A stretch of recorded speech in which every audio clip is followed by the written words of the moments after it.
Hello everyone and welcome back to TowerGate. It is Saturday, TowerGate Day 378, March the 24th, 2018. Thank you so much for tuning in. Okay, well, just a bit here on the budget bill, which Trump did sign. $1.3 trillion. The wall cannot be funded or built any part of the wall other than about 30 miles of fencing in Texas. It can't be anything like any of the walls that Trump looked at last week. Planned Parenthood continues to be funded. Sanctuary cities. There's some really bad stuff in here also. Second Amendment on the Cloud Amendment. There's also more provisions for, believe it or not, government surveillance, which will basically allow the U.S. government to do what they've been doing for years anyway, which is to use foreign intelligence agencies to spy on people here in the U.S., who they cannot legally spy on. So we got that. We have many hundreds of millions of dollars in pork, which is all money that gets thrown into the budget. Then it gets recirculated back into the political campaigns of both Republicans and Democrats, who've been working together to redraw new voting districts to make their seats nice and safe. So this is same old, same old. I know a lot of people are very upset that Trump signed the bill. He's got two choices: sign the bill or veto the bill. That's it. Apparently his decision was weighted mostly on the fact that he wanted the $80 billion. He wanted the $80 billion to rebuild the military, but didn't like a lot of other things in the bill, obviously. But it's not Trump's fault. I mean, I can't blame him. If he doesn't sign the bill, he vetoes it. Well, then you get a government shutdown. Does that mean the bill will improve? No, it just means more haggling, and he'll probably be taking the blame for it. And then you get more haggling, you get another 2-week extension, and then another 2-week extension, and another 2-week extension, and they never actually get a bill. And, you know, what this tells us, two things very clearly. Number one, the so-called Republicans in Congress are not in any fear whatsoever that they'll lose their seats. They have created a system which pretty much protects their seats. So they have nothing to fear from the voters. They have no fear whatsoever. They just stick it in your eye, and they know you hate the bill. They know you hate the spending. They don't care. It's the Uni-Party. That's why I say I'm not a Republican. I'm not a Democrat, obviously. I'm not any of these things. I look at issues one at a time, and I comment on issues one at a time, and I never think in terms of party. I'm not a member of the Republican Party. I don't like the Republican Party. I'm not a associate of the Republican Party. I don't go to bat for the Republican Party or anything else. So what you have is you have Donald Trump. He's got about 25 to 30 Republicans in the Freedom Caucus, and that's what you got. It's Trump and about 30 Republicans against the Uni-State. And so obviously the Uni-State is not afraid of getting voted out. They should all be primaried and thrown out, but they have no fear of that, obviously. It also shows you that there really is no conservative party in Washington. It doesn't exist. Again, you have a handful, maybe 24 members of the Freedom Caucus, and that's it. Everyone else is part of the Uni-Party. So that's the situation that we face. And some of you didn't like in the last video that I talk about the fact that we need to primary Republicans. We need to primary weak Republicans. We need to get rid of rhinos. We need to primary them with real conservatives or populists or libertarians or nationalists or whatever. That's what we need to do. And some people didn't like that. They think, oh, well, then you must be wanting to, see the Democrats win. To me, I don't see any difference. What's the difference between having a rhino Republican and a Democrat? They're the same thing. There's no difference. So, and if we're not going to use the primary process to primary weak Republicans, rhino Republicans, and why have a primary? Why not just get rid of the primary? Let's just go ahead and get rid of primaries, and let's just keep doing what we've been doing, because that's essentially what's happening. So, no, the solution is to primary Republicans. So I'm going to say it again, and probably some people don't like it, but that's the name of the game. I mean, you primary the Republican, and you try to beat a rhino with the good Republican. And then, once you go into the direct head-to-head competition between the Republican and the Democrat, even if the Republican sucks horribly, he's probably still a little better than the Democrat. So, I mean, to me, I see that as the only solution. Now, there is a way that you can have a major impact on the elections and nationalize them. And we saw this once before back in the 90s. It's what we need to do again. It's a little early to start talking about that strategy now, but as we get more into the latter part of May and we actually start beginning the campaign for 2018 at the end of May, early June, that's when we'll get back on this topic and talk about it much more. And hopefully there's a move afoot to do that. But you're going to need someone with national stature who can organize something like that, so that you're not looking at the races nationally as a one by one, district by district, but you actually take a common theme with 5, 6, 7 items, and you say, okay, here's the things we stand for, all part of the Trump agenda. Either you're a Republican that's going to run on this agenda, or you're not. And if you're not on this agenda, then we're going to primary you with someone who is. And that's essentially how you do it. But it's hard to put something like that together, and you need someone who can lead something like that. Someone with the national stature, like a Gingrich or someone like that. You and I can't do that. We don't have a national platform. So we'll get more into that later in the spring. But this is essentially what we can take away from the bill. I don't blame Trump for signing it. I think that Mattis brought a lot of pressure on him because he said, hey, we need to rebuild the military, and I think Trump believes that, and I think that's the only reason he really voted for the bill. But clearly he was not happy with it. But and as far as it, affecting him personally, I mean, I don't know that people look at that personally against Trump. I mean, again, what's he supposed to do? He can sign the bill or veto the bill. He didn't write the bill. It's not the bill he wrote. I mean, he doesn't have the forces behind him. He's got himself, and he's got a couple dozen members of the Freedom Caucus. It's not enough. It's not enough.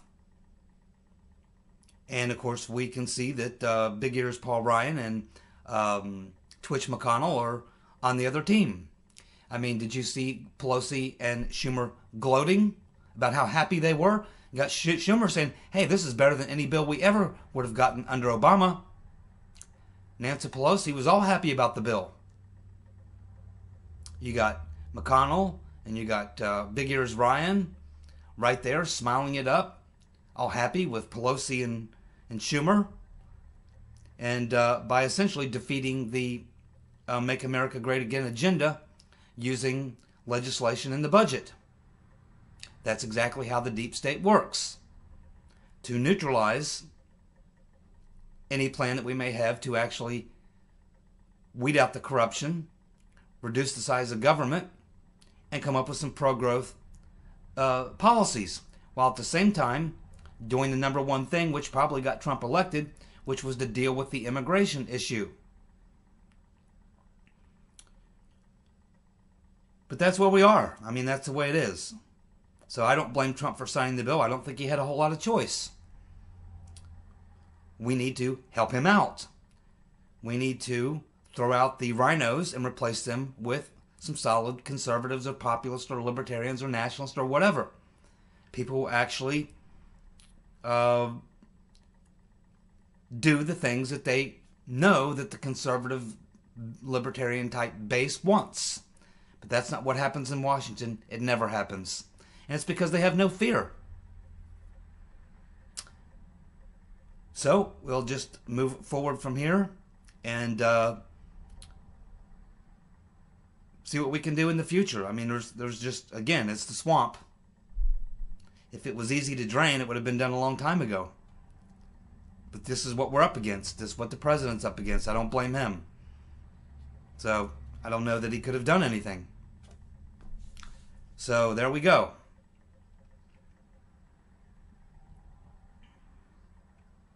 Well, as you know, I wasn't happy about Trump appointing Bolton to be the National Security Advisor to replace McMaster. Bolton is a neocon warmonger. He's advocated for first strikes on Russia, Iran, North Korea, and anyone else. You know, he'd first strike on New Guinea if he could. It really doesn't matter. Bolton basically spent most of his career, when there's a Republican in office, he gets a position in the at the UN or somehow in the national security state. And then when Republicans are out of power, he goes to work for a think tank as a professional warmonger, as a war salesman. That's what Bolton does. That's who he is. So, not very happy with the appointment of Bolton. But, on the other hand, he has been out there staunchly defending Trump, and that's good. He is 1,000 times better than H.R. McMaster, so it is an improvement over McMaster by far. And we just have to hope that as Bolton is offering advice to Trump, that Trump doesn't take it when he's talking about first strikes on North Korea, Iran, Russia, or anyone else. So, you know, what can you say? It's not the person I would have appointed to that position, but we can be pretty sure of one thing about Bolton for sure, that these leaks and things that have been going on are probably going to come to a screeching halt. And we know that Bolton is no friend of the neoliberals, unlike McMaster, who allowed these people to run wild. So you can expect that as soon as Bolton takes over within probably the first week or two, he's probably going to clean house at the NSC, which is where a lot of these leaks are coming from. So on the whole, it's a positive. I don't like Bolton. He's not the guy I would have picked, but he's way better than McMaster, and you can expect he will clean house at the NSC, which is where a lot of these leaks have been coming from, and a lot of those Obama holdovers have been stuck and buried in there doing their mischief. So we can expect that Bolton is at least going to clean that up, and we will get rid of a lot of those people. And we just have to hope that Bolton doesn't take any of the warmongering advice that he gets from Bolton. So, and you can expect that Bolton will be himself, what he always is. You know, he's kind of like a bull in a china shop. He's very much like Trump. He breeds chaos. We know he doesn't like the UN, and that is good. He thinks the UN is weak and feckless and corrupt, and he's correct. So, you know, I'm happy McMaster's gone. He can't be gone soon enough. Bolton will be replacing him. Bolton's a lot better than McMaster, but, you know, still not the guy I would have gone with, but I guess it's a net gain at the NSC, and I guess that's the best we can hope for right now. We're in a bit of a lull period right now because, of course, now after dropping that $1.3 trillion disaster budget on us, Congress is split. They've left town. They've gone back home, and they won't be back for 2 or 3 weeks because they get 3-week Easter vacations. Most of us get a day, if that. They take 3 weeks. So, it's a lull period. And, of course, everybody's still waiting, mostly focusing on the IG report being the next major thing to happen. And we're hearing it's going to be sometime this month, or in April, I should say. Sometime in April, we're going to get the IG, the Inspector General report. Don't know when in April. Some people are talking the end of the month, the middle of the month. I don't know. But that's the next thing that we're looking at in this lull period. Now, there's definitely something going on behind the scenes. We can't know what that is because these types of investigations, they do not make public. Whatever's going on is being done behind the scenes.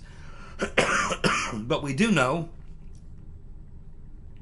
that Sessions said that he did appoint a U.S. attorney, who we assume is acting as a prosecutor, to work with I.G. Horowitz. We know that. We do know that Nunes and Grassley had tried to get interviews with a lot of these people who were involved in the frame-up, which would have been, of course, Ben Strokinus and Page and Priestep and Comey and McCabe and Yates and Lynch and the whole group. Not to mention the heads of the intel communities, Clapper and Brennan. So we know that they wanted to interview all these people. They got stonewalled for a long time, and then they finally got approval to interview them. But once they did, then we had that little meeting that we all heard about, which was a meeting that was had just about the time that the Nunes memo was coming out. And so it has been suggested that there was some sort of maybe a deal cut or something that happened there, which since that time there has not been, in the past 2.5 months, there has not been any, according to Jim Jordan, they've not interviewed any new witnesses. Any of these people that they're now cleared to interview, they haven't interviewed any of them. And that has to tell us that there was some sort of a deal cut, that at some point Nunes and Grassley's investigations, I wouldn't say they've put them on the back burner or on hold, or they're not doing it, they're not moving forward, because we know Nunes is still working on, looking into the State Department and all that went on there with Victoria Nuland and Jonathan Weiner and Christopher Steele and all this kind of stuff. We know all that's still being looked at, but everything's been pushed back into the sort of the back room. It's happening, but it's happening very quietly with not a lot of fanfare, because most likely what that tells me is that there is something going on with an investigation, or some sort of a U.S. attorney or a prosecutor working with the IG, and a lot of the information that they're looking at, a lot of the information they're getting is likely being used, and there's probably been a grand jury already convened. They've probably already been hearing evidence. So there are things going on, and so you do not want to compromise the investigation. So it appears almost like Nunes and Grassley have been told to stand back, wait for the IG report to come out, allow it to come out, and then after that, we would assume it will be followed up by indictments, at which point I guess they would try to say, okay, well, now we've got these indictments, we can see all this wrongdoing was happening, but this is only the DOJ and the FBI. We still have these larger issues, which the two main ones being the cover-up of the Clinton email investigation and all that went along with that, and then the frame-up of Trump, the counterintelligence operation. That being the two main things, which you want the special counsel to be able to investigate and uncover, which we all know exists. And of course, the last few weeks we've been focusing on this direct link between the Clinton campaign and the dossier and the Obama administration, because up until now it's been two separate narratives. Clinton had the dossier, which she bought and paid for, put together, political opposition research, and then of course we have on the other side, this dossier finds itself into the law enforcement and intelligence community. It's then used to get the FISA warrants, which led to everything else. But at this point, there's been no clear linkage so far as, say, the media or anything like that's concerned. Obviously, we talk about the linkage all the time. And now we have the very clear link between, it was Nuland who gave the okay for Christopher Steele to have this conversation with John Weiner, and then it was Nuland who said, okay, we'll take this information and give it to the FBI. So this looks like you had a Clinton operative feed the dossier to Nuland, who would then be the one who could give it to the FBI. All Hillary did was, instead of Hillary walking in and giving the dossier to James Comey, she used Victoria Nuland as her middleman. That's exactly what it looks like. And that's, I'm sure, exactly what happened. And this is where Nunes is right now. He's trying to draw the direct link that it was knowingly done by the Clinton administration to use the State Department to get the dossier into the FBI. Of course, Christopher Steele had already directly given memos from the dossier to the FBI in Rome, Italy on 2 occasions. He handed off the dossier to Kramer, McCain's right-hand man, who then gave it directly to Comey. Then you have the State Department getting the dossier from Christopher Steele, handing it off directly to the FBI. So it's obvious that there was a major concerted effort on the part of Clinton to get the dossier into the hands of the FBI and the intelligence community at large. Okay? So we can see that this happened. The only thing that has to be really tied up and connected and laced together is whether or not there was a premeditated operation between the Obama administration working with the Clinton campaign for all this to happen, so that it wasn't something that happened inadvertently, that it was something that was part of a planned and coordinated activity. And this is really where it needs to be laced together and tied together. And I think that that's what Nunes is doing. But you're probably going to need a special prosecutor to be able to do that, because Nunes is limited to who he can interview, as is Inspector General Horowitz. He's the IG over the DOJ, the FBI. He can't get into the intelligence community. He can't talk to people who no longer work there. He can't talk to people on the peripheral. He can't do any of that. Those people are out of his range. So this is why you have to have the special prosecutor, and I think we will get there. And that's the next shoe to drop. So that's kind of why we are in this lull period.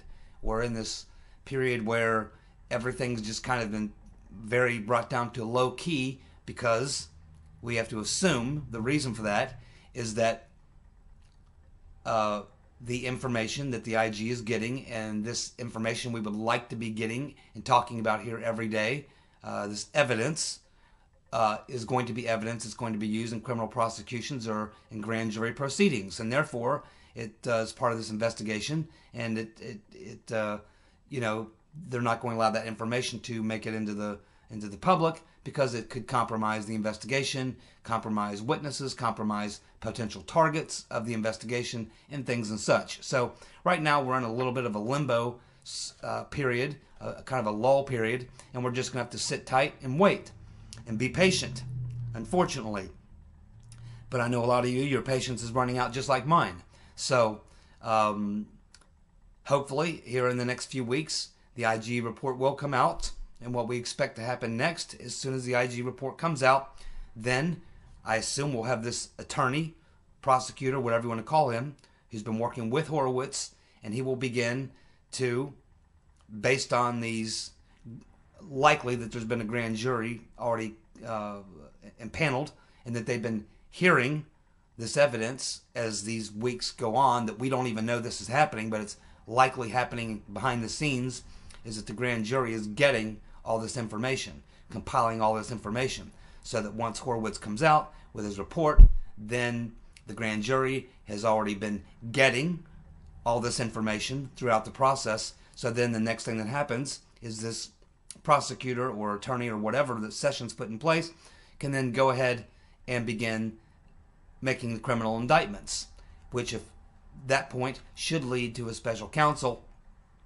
if in fact this U.S. attorney has got any limitations about where he can go. Maybe he does, maybe he doesn't. We just don't know. We don't have enough information. So we're just having to kind of suck it up and wait and see what happens. What I don't think could possibly happen is I don't think that you're going to get an anemic IG Horowitz report. There's too much information that's already out there. We've already, a lot of this information which came from the IG, we already know about this, the Peters, Ben Stokeris, and Luce Lisa Page texts. We know about Bruce and Nellie Orr. We know about the interactions between the State Department and the Rotten Reverend Clinton and the FBI getting the dossier. We know about this association with the intelligence community and the fact that they were lying and leaking, whether that's Clapper or Brennan or McCabe or what's his name? Clapper, Brennan, McCabe, Comey. Pretty much the four horsemen who were doing the leaking as part of the frame-up. And so basically this is kind of where we are. And we're just in this kind of a lull period. So things are going to be probably kind of boring and slow for the next few weeks. The next thing that should happen is the IG report.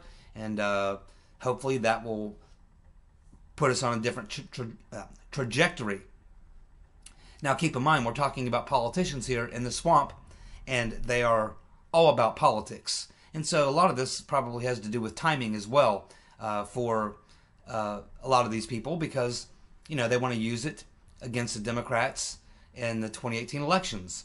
They want to be able to have all these Democrats coming under indictment, have the Obama administration coming into question, have all these things playing themselves out all during the summer, leading into the fall election, because they want to use it politically. So there's always the political element, and that's always going to be in play. So a lot of this is timing, and that's why I think it's being drug out. But ultimately, I think that we are going to get there. And of course, now Trump has added Joe DeGeneva to his legal team, gotten rid of Mr. Dowd, thank God, because he was weak. And so I expect that you're going to see DeGeneva playing a much more active role out there, taking on Mueller, which is exactly what needs to happen, because Uncle Bob is still running the witch hunt. But hopefully, in addition to these other things we've been talking about, the Uranium One investigation is going to come to the forefront. We know that the FBI informant was interviewed by the U.S. attorney in Arkansas. We know about some of the things he was asking about, the Clinton Foundation and things and such. And again, I think that this is politically driven, timing-wise. And so I think that, again, this is the type of stuff that they're going to want to be talking about and putting out there as these Democrats are out running, trying to get reelected. So a lot of this is going to have a political overtone as far as the timing is concerned. And that's why we're kind of in this lull period. It's going to become political, which I don't like. But, I mean, let's face it, the whole thing was politically biased, politically motivated, was the whole purpose of it, of the frame-up and the exoneration of the Right Reverend Clinton for her crimes. So we're just having to, unfortunately, be patient and allow everything to play out. Not in the time that we would like, but we have to do the best we can. Like I said, I don't think at this point that there's any option at all for the Inspector General to come out with an anemic report that really doesn't show any criminal activity. You know, he's not going to come out and say, well, there's some things that were done that shouldn't have been done, and there needs to be better oversight, and yeah, we need to look at this and look at that. No, I don't think that that's possible. There's just too much out there, and too many people watching too closely, too many journalists following the story. There's just too much evidence of criminal wrongdoing. So, you know, some heads are going to have to be served up. I'm certain McCabe is going to be served up. I would think Comey. Certainly, I would think Sally Yates. We still don't know, you know, about Bill Priestep. He knew about everything. He's still in place in his job. A lot of these other people have been fired and moved out and things and such. We can assume that there'll be indictments against them. Many of them are probably cooperating, so they'll probably get lesser plea deals. But you have to think that it's going to lead right into the Obama administration. Once you get into Comey and Yates, you're in the White House, because if Comey and Yates were aware of it, Obama was aware of it, which means Loretta Lynch. And then, of course, we had the unmasking and all the other things with Power and Rice and Ben Rhodes. So this stuff is going to spread.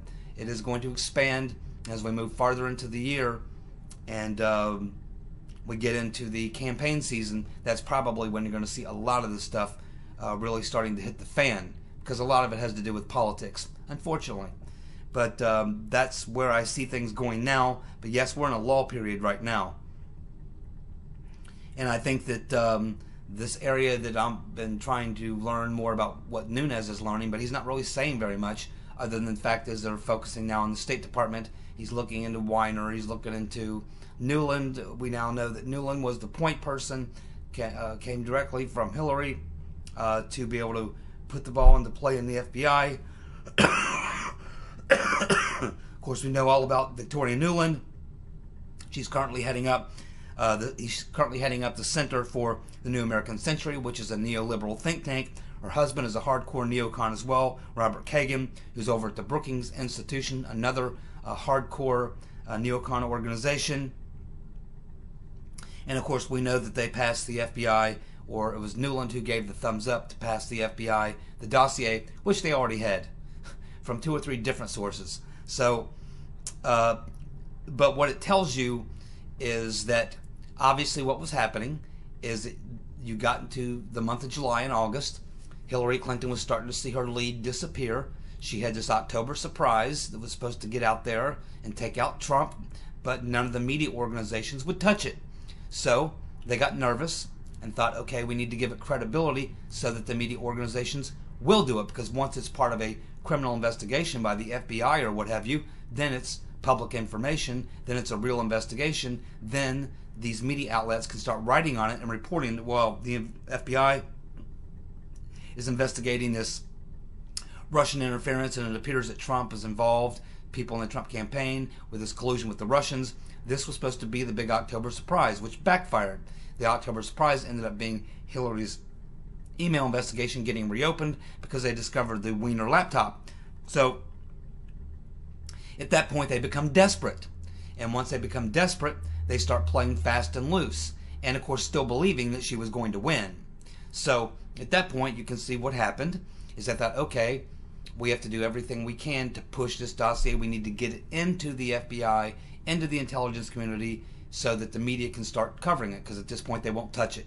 So this is why all the push was done by Christopher Steele on his end, by the Right Reverend Clinton, her campaign,